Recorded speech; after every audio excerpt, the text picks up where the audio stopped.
సంక్షేమం అందించే విషయంలో ఆంధ్రప్రదేశ్ రాష్ట్ర ప్రభుత్వం ఒక కొత్త ఎత్తుగడ వేస్తుందా? ప్రధానంగా ఈ మధ్య కాలంలో బాగా వైరల్ అవుతుంది. అలాగే పత్రికల్లో వచ్చిన అంశం గతంలో 2, 3 సార్లు నారా లోకేష్ గారు మాట్లాడిన మాటలు యూపీని ఆదర్శంగా తీసుకుంటాం అనేది. అంటే అక్కడ యోగి ఆదిత్యనాథ్ సర్కార్ ఎలాగైతే బుల్డోజర్ పాలన అంటున్నారో, ప్రధానంగా సంఘ విద్రోహక శక్తులు లేదంటే అసాంఘిక కార్యకలాపాలకు పాల్పడేవాళ్ళు, లేదంటే రౌడీ షీటర్లు, ఇంకా చెప్పాలంటే ఎవరి మీదైతే కేసులు ఉంటాయో వాళ్ళందరూ ఒక రకంగా సంఘ విద్రోహ శక్తులే అన్నట్టుగా. అలాంటి వాళ్ళందరికీ ఈ సంక్షేమం అందకుండా చేయడం, పథకాలు కట్ చేయడం. ఒక రకంగా అక్కడ చూస్తే మొత్తం బుల్డోజర్ పాలన అంటే అక్రమ నిర్మాణాలు, కట్టడాలు, లేదంటే అక్కడ గ్యాంగ్స్టర్స్, రౌడీ షీటర్స్ వాళ్ళని అరెస్ట్ చేయడం, ఈ లెక్క అంతా నడుస్తుంది. అక్కడ మాఫియా డాన్లు ఇదంతా. ఓకే, ఇక్కడ ఆంధ్రప్రదేశ్లో ఆ స్థాయిలో ఉంటారా లేదనేది ఒకటి. అదే నేపథ్యంలో మెయిన్ కాన్సెప్ట్ ఏంటంటే సంక్షేమం కట్ చేయాలి వీళ్ళందరికీ. అంటే నిజంగా యూపీలో ఉన్నంత పరిస్థితి ఆంధ్రప్రదేశ్లో ఉంటుందా? ఆ స్థాయి గ్యాంగ్స్టర్లు అటువంటి వాళ్ళు ఉంటే కట్ చేయడం తప్పేం లేదు.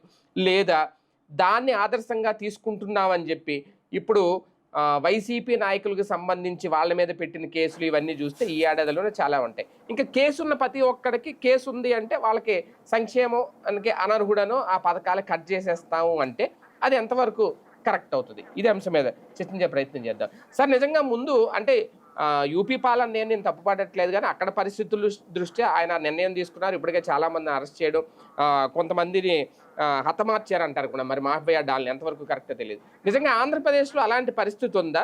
అలాంటి పరిస్థితి ఉంటే సంక్షేమం కట్ చేయడం వరకు ఓకే, అలాంటి బుల్డోజర్ పాలన లాంటిది కూడా ఏమన్నా భవిష్యత్తులో చూడబోతాం? అసలు ఏంటి ఆంధ్రప్రదేశ్ ఉద్దేశం ఆ విషయంలో? యోగి పరువు తీస్తున్నారు, అంతకు మించేం లేదు. రెండోది ఏంటంటే, నువ్వు నేరాన్ని కట్టడి చేసేటందుకు అతను వ్యవహరించే కఠినత్వాన్ని నీకు చేతకాక రాజకీయానికి వాడుకుంటున్నారు. అక్కడ బేసిక్ పాయింట్ ఏంటి? అక్కడ అజాం ఖాను లేకపోతే వాడి అనుచరులు విచ్చలవిడితనం చేశారు. అక్కడ మత అరాచకం చేశారు. హిందువులని దారుణంగా హింసించారు, చంపేశారు, ఆస్తులు లాక్కున్నారు, ప్రభుత్వ భూములు కబ్జా చేశారు. ఆ ప్రభుత్వ భూముల్లో విచ్చలవిడితనంగా సాగేది. వాడి ఇంట్లో కుక్క తప్పిపోతే మొత్తం పోలీసులు దాదాపుగా 500 మంది పోలీసులు ఎతకాల్సి వచ్చింది. అలాంటి స్టేజీలో అరాచకాలు చేసినటువంటి బ్యాచ్ అది. వాడితో పాటుగా రాష్ట్ర వ్యాప్తంగా అక్కడ గ్యాంగ్స్టర్లు పాలన నడిపారు. అక్కడ షాపు వ్యాపారం పెట్టుకోవాలన్నా, లేకపోతే కనుక చిన్నపాటి ఇది చెయ్యాలన్నా సరే డబ్బులు ఇచ్చుకోవాలా. అది ఈవెన్ ముస్లింలు కూడా డబ్బులు ఇచ్చుకోవాల్సిందే ముస్లిం నాయకుడికి. అలాంటి అరాచకాలు చేసి, లేకపోతే కనుక వ్యాపారాలు నాశనం చేసేయడం, కాస్త లాభపడ్డ వ్యాపారాన్ని లాగేసుకోవడం, ఇట్లాంటి అరాచకాలు జరిగినాయి అక్కడ. ఏళ్ల తరబడి సాగినాయి. 20-30 సంవత్సరాల నుండి 100 కోట్ల ఆస్తులు అర్జించేసి వాళ్ళ మీద ఏదన్నా కేసు పెడితే కోర్టు ద్వారానో దేంట్లోనో, ఆ తర్వాత బెయిల్ మీద వెంటనే వచ్చేస్తారు, మళ్ళీ దర్జాగా బతికేస్తుంటారు. ఆ ఆస్తి, ఆ స్థాయి మూలంగా వాళ్ళకి ఉన్నటువంటి పరపతి అట్లాగే ఉంటుంది. దాన్ని గమనించి అవి దెబ్బ కొట్టారు వీళ్ళు. ఆక్రమించుకున్న ఆస్తులు ధ్వంసం చేయటం కానీ, గ్యాంగ్స్టర్స్ని కాల్చి చంపడం కానీ, అత్యాచారాలు చేసిన వాళ్ళని కాల్చి చంపడం కానీ, లేకపోతే హత్యలు చేసిన వాళ్ళని కాల్చి చంపడం కానీ, ఇది చేసింది, చేస్తున్నది కూడా ఇప్పటికి కూడా. నిన్నగాక మొన్న 3 సంవత్సరాల మైనర్ బాలికని రేప్ చేసినటువంటి 22 ఏళ్లని కాల్చవతలు పడేశారు. లేదంటే మోకాళ్ళ మీద కాల్చి చేసి వాళ్ళని కథలు లేకుండా చూడటం, ఇట్లాంటిది. గ్యాంగ్స్టర్స్ వాళ్ళంతటి వాళ్ళు భయపడిపోయి లొంగిపోయే పరిస్థితి సృష్టించారు. అది ఓ తరహా ఆటవిక రాజ్యం నడిస్తే దాని నుంచి కాపాడబట్టం. ఇక్కడేంటి? ఆటవిక రాజ్యం మనం నడుపుతున్నాం. దొంగ కేసులు పెట్టడం, తప్పుడు కేసులు పెట్టడం. ఇదివరకు రాజశేఖర్ రెడ్డి అప్పుడు ఎన్కౌంటర్ ప్రోగ్రాంలోనో తర్వాత ఎక్కడో ఒక మీటింగ్ సందర్భంగా మాట్లాడుకొచ్చారనమాట. ఎవరు అడిగినప్పుడు, మీది ఒక రాక్షస రాజ్యం అంట కదా, మీ మీద 100 కొద్ది ఇది 10ల సంఖ్యలో కేసులు ఉన్నాయంట కదా, క్రిమినల్ అంట కదా అన్నటువంటి. అప్పుడు నా కేసులు లిస్ట్ అంతా ఇస్తానబ్బా, నువ్వు చూడు, చంద్రబాబు నాయుడే పెట్టించిన కేసులు ఇవి. అందులో ఏందో తెలుసా? బ్యానర్లు లాగారని, లేకపోతే ధర్నా చేశారని, అంటే ప్రభుత్వ కార్యాలయాల్ని అడ్డుకున్నారని, ప్రభుత్వ ఉద్యోగులని ఈ అంటే యాజిటేషన్ చేస్తాం ప్రతిపక్షంలో ఉన్నప్పుడు, వాటిని కేసులుగా పెట్టి అవన్నీ ఇట్లాగా అటెంప్ట్ టు మర్డర్ అని, లేకపోతే ప్రభుత్వ ఉద్యోగులని నిర్బంధించారని ఇట్లాంటి కేసులు పెట్టి నేర చరిత్రుడని ఆయనే సర్టిఫికెట్ ఇచ్చేస్తాడు. వాళ్ళ మీడియా ఉంది కదా, బాకాలు వస్తుంది, ఈ మమ్మల్ని అందరినీ నేరస్తులని చూపెడద్ది, ఇది ఒక వ్యూహంగా చేసుకొచ్చాడు ఆయన అని చెప్పుకొచ్చారు, ప్రజలు గమనిస్తారు అనేసి. ఇప్పుడు జరుగుతున్నది కూడా రేపు పొద్దున ఎలక్షన్స్ టైంకి వైఎస్ఆర్ కాంగ్రెస్ పార్టీ అభ్యర్థులు ఒక్కొక్కళ్ళ మీదన 40 నుంచి 50 కేసులు ఉంటాయి, ఇంకా ఎక్కువే ఉండొచ్చు. అప్పుడు ఈనాడు, జ్యోతి రాస్తాయి, ఆ 4 మీడియా దాని మీద డిబేట్లు పెడతాయి. ఒక్కొక్క టోటల్గా 175 మందిలో 100 మంది మీదనేమో 50 కేసులు ఉన్నాయి, 30 మంది మీదనేమో 40 కేసులు ఉన్నాయి, 20 మంది మీదనేమో 10-15 కేసులు ఉన్నాయి. ఇలా మొత్తం 175 మందిని నేర చరిత్రలనే తీసుకొచ్చి పెట్టాడు. అంటే విధ్వంస పాలన మళ్ళీ తీసుకొద్దాం అనుకుంటున్నాడు, రాక్షసుడు అని చెప్పాలని అనుకుంటూ చేస్తున్నట్టుగా కనబడుతుంది ఇక్కడ. మొన్నే అన్నారుగా బాబు గారు, నేరస్తుల ముసుగులో రాజకీయ నాయకులు నేరస్తులు ముసుగేసుకుని అలాంటి వాళ్ళని ఎలా రాణిస్తారని అన్నారుగా. అదే కదా, అంటే అదొక స్ట్రాటజీ ఆయన చేసేది ఎప్పుడు కూడా, అదొక స్ట్రాటజీ అనమాట. దాంతో పాటుగా కార్యకర్తలు సాధారణంగా ఎలక్షన్స్ అప్పుడు ఏం చేస్తారు, రాజకీయ కార్యకలాపాలలో ఇలాంటి కేసులు ఉన్న వాళ్ళని బైండ్ ఓవర్ చేస్తారు. అంటే అభ్యర్థి వెనకాల తిరక్క, నువ్వు బయటికి రాబాక, వస్తే తీసుకెళ్లి పోలీస్ స్టేషన్లో పెడతాం అనేటటువంటిది బైండ్ ఓవర్ కేసులు అంటారు అనమాట. అప్పుడు పోలీస్ డిపార్ట్మెంటు ఇలా ఎన్నికల సంఘం చేతిలో ఉంటుంది. ఎన్నికల సంఘం సాధారణంగా అప్పుడు కేంద్రంలో ఉన్నటువంటి వాళ్ళ మాటలు వింటది కదా, వీళ్ళు కూటమిగా ఉన్నారనుకోండి, అప్పుడు ఇట్లాంటి వాళ్ళందరినీ లోపలే ఇచ్చేయచ్చు. అంటే నాయకుడు వెనకాల తిరగడానికి ఎవరు ఉండకూడదు. ప్లస్ ఈ అభ్యర్థి ఎవరైతే ఉంటారో వాళ్ళు ఇలాంటి నేర చరిత్రల కింద ప్రపంచానికి చూపించడానికి మనదే రాష్ట్రంలో ఉన్నటువంటి 95% ఆఫ్ మీడియా పనిచేసి పెడుతుంది. ఇదొక వ్యూహంలో భాగం అనమాట. రెండవది ఏంటి, ఆర్థిక మూలాలకు సంబంధించినటువంటి తమ ఆర్థిక అంటే డబ్బులు ఇవ్వటం వీళ్ళకి చాలా తక్కువ ఇష్టం. జగన్ నాది కాదు కదా సొమ్ము అని ఇచ్చేస్తాడు, చంద్రబాబు నాయుడు నా జేబులో నుంచి పోతుంది అన్నట్టు ఫీల్ అవుతారు. ఇదే తేడా వీళ్ళిద్దరి మధ్యన. చంద్రబాబు నాయుడు నా జేబులోదే ఖర్చు పెడుతున్నాను అన్నట్టు ఫీల్ అవ్వడం వలన పథకాలు రావు లైన్లోకి. జగన్ నాది కాదు కదా, ఇస్తుంది గవర్నమెంట్ సొమ్మే కదా, పోనీ వాళ్ళు బతుకుతారు అనే మెంటాలిటీ ఇతంది. జేబులో తీయమంటే ఫీల్ అవుతాడేమో ఆయన. ఈయన జేబులోది కాకపోయినా ప్రభుత్వ సొమ్ము అయినా ఇవ్వడానికి ఫీల్ అవుతారు. వీళ్ళిద్దరి మధ్యన ఉంటారా. అప్పుల సంగతి అంటారా, అప్పుడు అప్పులే, ఇప్పుడు అప్పులే, ఎప్పుడు అప్పులే. ఈ ఉపన్యాసాలకి, పేపర్లో స్టేట్మెంట్లకి బాగుంటాయి, నువ్వు ఎక్కువ తిన్నావు అంటే నువ్వు ఎక్కువ తిన్నావు, నువ్వు ఎక్కువ చేసావు అంటే నువ్వు ఎక్కువ చేసావు అని. అది మన చేతిలో ఉన్న మీడియా ద్వారా మనం మేనేజ్ చేసుకోవచ్చు, మ్యానిపులేట్ చేసుకోవచ్చు. ఇక్కడ జరిగే పాయింట్ ఏంటంటే ఈ కాన్సెప్ట్లో సంక్షేమాన్ని తగ్గించాలి. అందులో భాగంగా ఇప్పటికే సదరం సర్టిఫికెట్ల పేరుతో వికలాంగులకి చాలా మందికి తీసేశారు. పెన్షన్లు వెరీ సింపుల్. జగన్ ప్రతి నెల కూడా పెన్షన్ ఇచ్చేటప్పుడు ఒక స్టేట్మెంట్ ఇచ్చేవాడు గవర్నమెంట్ అధికారికంగా, రేపు ఇంతమందికి పెన్షన్ ఇస్తున్నామని. అందులో 10,000 20,000 తగ్గితే అంటే దాన్ని ఈనాడు జ్యోతి ఏం చేసేది, కంపారిజన్ స్టేట్మెంట్ వేసేవాళ్ళు. ఇదిగో లాస్ట్ మంత్ ఎంత, ఈ మంత్ ఎంత, 10,000 తగ్గినాయి, 25,000 తగ్గినాయి అన్నటువంటిది. అదే సందర్భంలో ఇప్పుడు ఎందుకు ఇవ్వట్లేదు వీళ్ళు, లాస్ట్ మంత్ మేము 68 లక్షల మందికి ఇచ్చాం, ఇవ్వాలని అనుకున్నాం. వీళ్ళు పెట్టుకున్న రోజుల్లోపు 4 రోజులే కదా, ఆ రోజును తీసుకున్న వాళ్ళకి ఆ 4 రోజుల్లో ఎంత తగ్గినట్టు, అవి కలిపి 4వ రోజున 5వ రోజున స్టేట్మెంట్ ఇవ్వాలిగా. ఈ వారంలో ఇన్ని ఇచ్చాం, 2వ వారంలో ఇదిగో క్రిందటి నెల ఇంత, ఈ నెల ఇంత అని స్టేట్మెంట్ ఏమైనా వస్తుందా,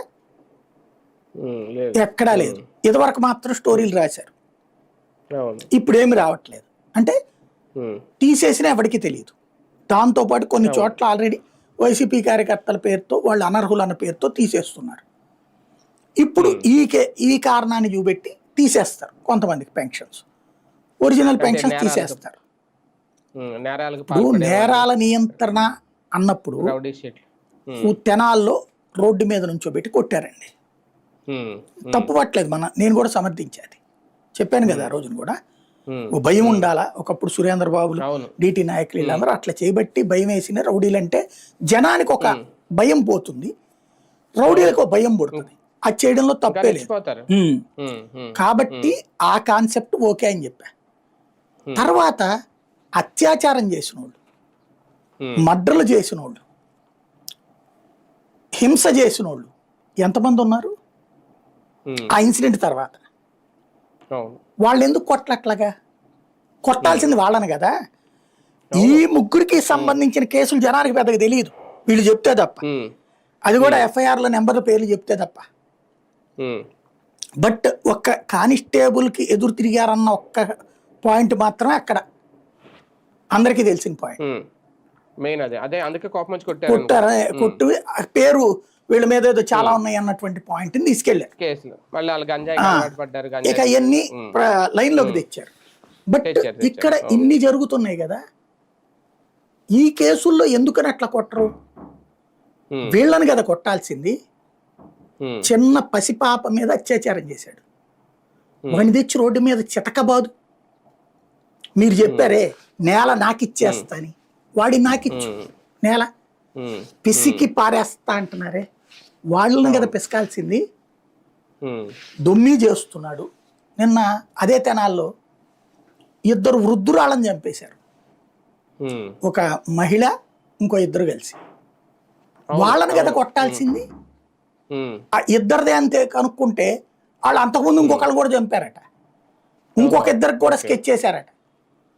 ఫస్ట్ ఒక ఆవిడకి పక్కింటి ఆవిడ చెప్పిందట, పక్కింటి ఆవిడ కూతురు ఎక్కడో ఉంటూ కొంచెం మా అమ్మని చూసుకుంటుండని. ఈవిడ నగల మీద ఆశ పుట్టి ఓ రోజున మర్డర్ చేయించేసింది, పేక పిసికి చంపేశారు. ఆ అమ్మాయి వచ్చింది, అంత్యక్రియలు చేసి వెళ్ళిపోయింది. ఏ అనుమానం రాలేదు ఆ నగలు వీటి గురించి. దాంతో వీళ్ళకి ధైర్యం వచ్చింది, వృద్ధుల్ని లేపేస్తే ఆ బంధువులు అక్కడి నుంచి సంతోషపడిపోతారనుకుంటా ఈ నగల గురించి కూడా అడగకుండా వెళ్ళిపోయారు. అందుకని వృద్ధుల్ని ఎత్తుక్కుంటూ చంపబోయారట. ఒక ఇంట్లోకి అలాంటి ప్లాన్ వేసుకుంటే పైన సీసీ కెమెరాలు చూసి భయపడి వెనక్కి వెళ్ళిపోయారట. ఈ ఇంటి దగ్గర ఇప్పుడు నిన్న చంపిన ఇద్దరు వృద్ధులది ఫస్ట్ సీసీ కెమెరాలు ఉన్నాయని చెప్పేసి ఆగిపోయి, రెండో రోజున ఆటోలో వచ్చేసేసి గబక్కన లోపల రూమ్ ఉంది చూడటానికి అని చెప్పేసి రూమ్ అద్దెకని వెళ్ళి ఆ లోపల చంపేశారు. అది బయట ఒక సీసీ కెమెరా ఉంది, ఆ సంగతి వీళ్ళకి తెలియదు అనుకుంటా. అందువల్ల దొరికిపోయారు. ఇద్దరు మగాళ్ళు ఒక లేడీ. వీళ్ళని కదా కొట్టి చూపెట్టాల్సింది బయట సమాజానికి. ముగ్గురు మహిళల్ని చంపేశారు, వాళ్ళు వృద్ధులను చంపేశారు. వీళ్ళని కదా చితకబాది చూపించాల్సింది. రేప్ చేసిన వాళ్ళని కదా చితకబాది చూపించాల్సింది. దౌర్జన్యం చేసిన వాడిని కదా చితకబాది చూపించాల్సింది. వాళ్ళని కొట్టట్లా మనం. నువ్వు ఆ అంశాన్ని అంత గొప్పగా చెప్పినప్పుడు మంత్రుల దగ్గర నుంచి అందరూ ఎట్లాగే ఉంటది, లాండ్ ఆర్డర్ అంటే ఇట్లాగే ఉండాలి అన్నది. లాండ్ ఆర్డర్ అంటే ఊరు పేరు తెలియని కొట్టడమా? లాండ్ ఆర్డర్ అంటే ఇట్లాంటి నేరం చేసిన వాళ్ళని కదా చితకబాది చూపించాల్సింది. అది చెయ్యట్లేదు అన్నప్పుడు ఇంకా జెన్యూనిటీ ఏముంది నువ్వు చెప్పేది? అక్కడ చేస్తుంది యోగి ఆదిత్యనాథ్ వాళ్ళని అట్లాగా అత్యాచారం చేసిన వాళ్ళని, పసిపిల్లల మీద చేసిన వాళ్ళని, మర్డర్లు చేసిన వాళ్ళని లేపేస్తున్నాడు. వాళ్ళకి లేకపోతే జీవితంలో తినటానికి కుడి చెయ్యి పని చేయకుండా చేస్తున్నారు, కాళ్ళు ఎరగొడుతున్నారు. ఖచ్చితంగా అమానవీయమే. వాళ్ళు చేసిన అమానవీయ చర్యలకి ప్రతీకార అమానవీయ చర్య ఇది. నువ్వు అట్లాంటివి చేస్తుంటే ఒక అర్థం ఉంటుంది. ఇప్పుడు వైఎస్ఆర్ కాంగ్రెస్ పార్టీ కార్యకర్తలు ఆగట్ల, తగ్గట్ల. మామూలుగా అయితే తెలుగుదేశం యాజిటేషన్ చేయడానికి ఏళ్ళు పట్టింది టైం. వీళ్ళు మొదటే 6 నెలల నుంచి బిగిన్ చేసేసారు కదా. రోజు రోజు ఈ కేసులకి భయపడి పారిపోతారనుకుంటే పెరుగుతున్నారు కానీ తగ్గట్ల జనం వెనకాల పట్టడం, జగన్ వెనకాల. అలాగే కార్యక్రమాలకు పిలుపునిస్తుంటే కూడా పెరుగుతున్నారు సంఖ్య. నిన్న నిరుద్యోగ కార్యక్రమానికి కూడా ఉత్సాహంగా వచ్చారు కానీ పారిపోలేదు కదా. మొన్న మధ్యన ఇంకొక యాజిటేషన్ ఏదో చేస్తే కూడా పారిపోలేదు కదా, వస్తున్నారు కదా. ఈ వచ్చేటటువంటి వాళ్ళందరూ లక్షల్లోనే అవుతారు. ఒక్కో చోట వేలల్లో లెక్కేస్తే రాష్ట్రం అంతా కలిపితే లక్షల్లోనే అవుతారు కదా. ఇలాంటి వాళ్ళందరి మీద కేసులు పెట్టేసి ఓ ఎఫ్ఐఆర్ కట్టేసి ఉమ్. పెన్షన్లు తీసేసే ఒకసారి కొత్త స్టేజా ఇది ఎత్తుగడ ఎత్తుగడ. ఎందుకంటే సార్ మొన్న 10లో జరిగింది. అక్కడ చాలా మంది రాళ్ళ దాడి చేశారని చెప్పి చాలా మంది మీద కేసులు పెట్టారట పొదిల్లు ఘటనకు సంబంధించి. అలాగే నిన్న రెంటపాళ్లలో అంటే ఇలా జగన్ పర్యటనకు సంబంధించి వేళల్లో అయితే వస్తారు ఖచ్చితంగా 10,000 20,000, అందులో ఒక 1000 మంది ఇలా కేసులు పెడతా ఉంటే రేపొద్దున ఆ కుటుంబాల పరిస్థితి ఏంటి? వాళ్ళందరికీ అంటే సంక్షేమం ఒక చిన్న జిమ్మిక్ అనుకుంటున్నా. నేను అనుకుంటుంది ఏంటంటే ఇదంతా విన్నప్పుడు వీళ్ళు ఏం చేస్తారంటే ప్రతి కేసులో కూడా ఒకళ్ళ పేరు నిందితుడిగా పెట్టి సో అని రాసేస్తారు. అంటే ఇంకా చాలా మంది ఉన్నారు అనేటటువంటి. అప్పుడు ఎవరి మీద కోపం వస్తే వాళ్ళ పేరు యాడ్ చేసేయచ్చు. యాడ్ చేస్తారా? ఇప్పుడు వీళ్ళు పెన్షన్లు ఆపేస్తారు రేపు పొద్దున కొంతమందికి వైసీపీ వాళ్ళు అనేసి అడిగారు అనుకో, నీ మీద కేసు ఉందంట, నా మీద ఎక్కడ ఉంది అన్నారు అనుకోండి, ఈ పాత కేసులు ఏదో ఒక దాంట్లో రాస్తారు. అప్పుడు అడగకుండా మూసుకు కూర్చో, సైలెంట్, నో ఇష్యూ. నువ్వు సోషల్ మీడియాలో పోస్ట్ పెట్టావా, నీ మీద ఒక కేసు పెట్టి ఈ కారణంగా పెన్షన్ తీసేసామని చెప్తారు. అంటే పెన్షన్లు తగ్గించుకో రాదు కదా పెన్షన్. ఇప్పుడు అతని వరకు ఆగితే ఓకే, ఆ కుటుంబంలో అదే కదా వాళ్ళ ఉద్దేశం. అప్పుడు ఆ కుటుంబం అంతా వాళ్ళని వెలేయాలి వైసీపీ వాళ్ళని. ఇది ఓ స్ట్రాటజీ అనమాట. అది మంచి కాదు సార్. రేపొద్దున ఇలా చేయడం వల్ల ఇంకా వైసీపీకే ప్లస్ అవుతుందా? అంటే బేసిక్గా మనం ఎప్పుడైనా సరే ఒక దాన్ని ఏమంటారు, హింసించేటప్పుడు వేధించేటప్పుడు మన చుట్టూ ఉన్నటువంటి బ్యాచ్ సూపర్ అని అంటారు. మనకు కష్టం రానంత వరకు సూపర్ అండి ఎదురోడు ఏడుస్తుంటే. మనకు కష్టం వచ్చినప్పుడు మనం కంఫర్ట్గా ఉంటామా? ఇవాళ ఇవన్నీ సూపర్ అంటున్నటువంటి వాళ్ళకి సేమ్ ప్రాబ్లం వాళ్ళకు వస్తే వీళ్ళ మీద అక్రమ కేసులు, వీళ్ళని వేధించడం, వీళ్ళని హింసించడం, వీళ్ళకి ఇట్లా పెన్షన్లు తీసేయడం, ఇదే పని జగన్ చేస్తే కూడా తప్పంటాం. జగన్ తన హయాంలో జనసేనని ఆపలేదు, బీజేపీ అని ఆపలా, కమ్యూనిస్టులను ఆపలా, తెలుగుదేశం అని ఆపలా. అన్ని రకాల పథకాలు పొందారు కదా. ఇవాళ పవన్ కళ్యాణ్కి అత్యధికంగా ఓట్లేసిన కాపు నేస్తం పథకం పొందలేదా? పెన్షన్లు పొందలేదా భారీగా? కాబట్టి అక్కడ అతను చూడలా. అది చూసుంటే అతన్ని తప్పే. వీళ్ళు ఇక్కడ చూస్తున్నారు ఆల్రెడీ. ఈ చూడటం రేపొద్దున నీ ప్రభుత్వమే శాశ్వతంగా మీరు అనుకున్నట్టు 25 ఏళ్ళు 30 ఏళ్ళు ఉంటే ఓకే. లేదు అనుకుంటే రేపు ప్రభుత్వం మారితే ఇవాళ మీ వాళ్ళందరికీ ఆ రోజున అవకాశాలు ఇవన్నీ తీసేస్తే పార్టీ కాపాడుద్దా? పార్టీ ఫుడ్ పెడుతుందా? పార్టీ డబ్బులు ఇస్తుందా? పార్టీ పోషిస్తుందా? ఇప్పుడు వైసీపీ వాళ్ళ మీద ఎమ్మెల్యే అనుచరులందరి మీద కేసులు పెడుతున్నారు. వాళ్ళకి పార్టీ లాయర్లను ఏర్పాటు చేసింది, ప్లస్ వాళ్ళకి ఎంతో ఆర్థిక సహాయం చేస్తుంది.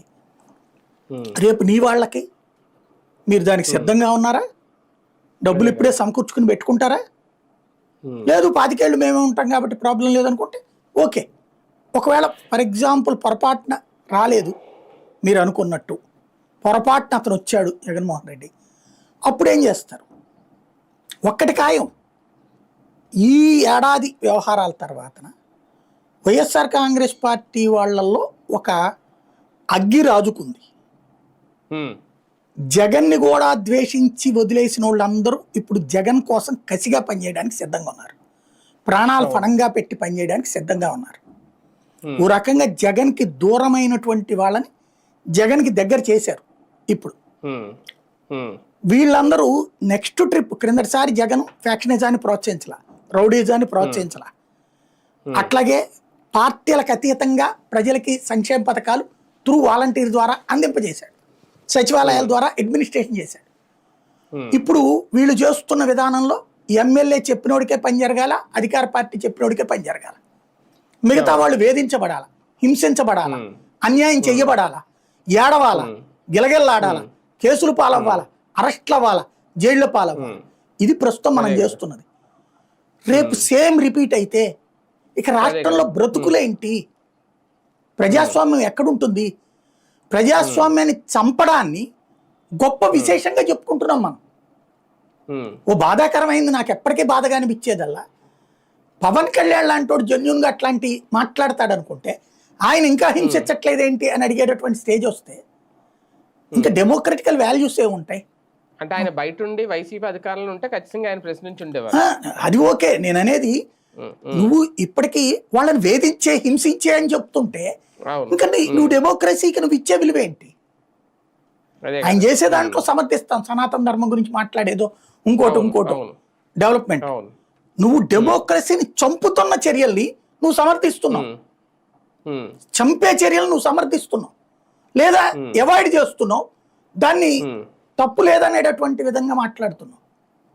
ఇది చాలా ప్రమాదకరమైనటువంటి ఆలోచన. జాగ్రత్తగా చెక్ చేసుకోవాలి. ఎంతసేపు ఒక పేర్చుకు రావడానికి 10 ఏళ్ళు పడుతుందండి, కూల్చడం 10 నిమిషాల పని. బుల్డోజర్ తీసుకొస్తే బిల్డింగ్ కూల్చిపడేయడం ఎంతసేపు, కట్టడానికి ఎన్ని రోజులు పడుతుంది, ఎన్ని ఏళ్ళు పడుతుంది, ఎంత స్తోమత కావాలి దానికి, ఇది ఆలోచించాలి. కానీ ఒకటి సార్, ఫైనల్ గా నేరాలు కంట్రోల్ చేయాలి అంటే, నేరస్తులను కంట్రోల్ పెట్టుకోవాలి అంటే ఖచ్చితంగా ఇలాంటి సంక్షేమ పథకాలు కట్ చేయాలి, వాళ్ళకి అందకుండా చేయాలి అనేది అక్కడ యోగి ఆదిత్యనాథ్ అదే చేశారు. నిజంగా అలా అనుకుంటే పార్టీలకు అతీతంగా చేయగలుగుతారా? ఒక జీవో లాంటిది తీసుకొచ్చేసి ఎవరి మీద, ఏ పార్టీలో జనసేన కానీ టీడీపీ కానీ వేసి ఎవరి మీద కేసులు ఉన్నా వాళ్ళందరికీ సంక్షేమం ఇవ్వం అనేది కనుక చెప్తే అప్పుడు పారదర్శకంగా ఉంటుందా? అలాంటిది ఏమైనా చేస్తారు? జీవో ఇస్తారని నేను అనుకోను, కింద ఇన్స్ట్రక్షన్స్ ఇస్తారు అంతే. జీవో ఇస్తే దాన్ని ఛాలెంజ్ చేస్తారు. అయితే మళ్ళీ ప్రమాదమే కదా. వైసీపీ కోసమే చేస్తోంది, ఇంకేం లేదు అక్కడ. ఎందుకంటే అన్ని పార్టీల్లో ఉన్న కార్యకర్తల మీద ఏ కేసులు ఉంటాయి ఖచ్చితంగా. అందరికీ పెడితే వేరేగా ఉంటుంది. అలాగని మినహాయింపు మరి ఉంటే అందరికి ఇవ్వాలి కదా, అందరికి కట్ చేయాలి కదా సంక్షేమం అనేది. అంతే అంతే. రైట్. చూద్దాం. మొత్తానికి ఇది ఇంకా అమలు అయితే కాలేదు, ఆలోచిస్తున్నారట. త్వరలో ఖచ్చితంగా అమలు చేసే ఆలోచన చేస్తోంది రాష్ట్ర ప్రభుత్వం అనేది. నిజంగా అదే కనుక జరిగితే ఎంతమందికి పింఛన్లు కట్ అవుతాయి, ఎంతమందికి సంక్షేమం అందకుండా ఉంటుంది. నిజంగా కట్ అయిన వాళ్ళు అందరూ కూడా సంఘ విద్రోహ శక్తులు అన్నట్టుగానే వాళ్ళని చూడాలా ఏంటనేది ఇంకా భవిష్యత్తులో తేలాలి. చూద్దాం ఎలాంటి నిర్ణయం తీసుకుంటుందో రాష్ట్ర ప్రభుత్వం.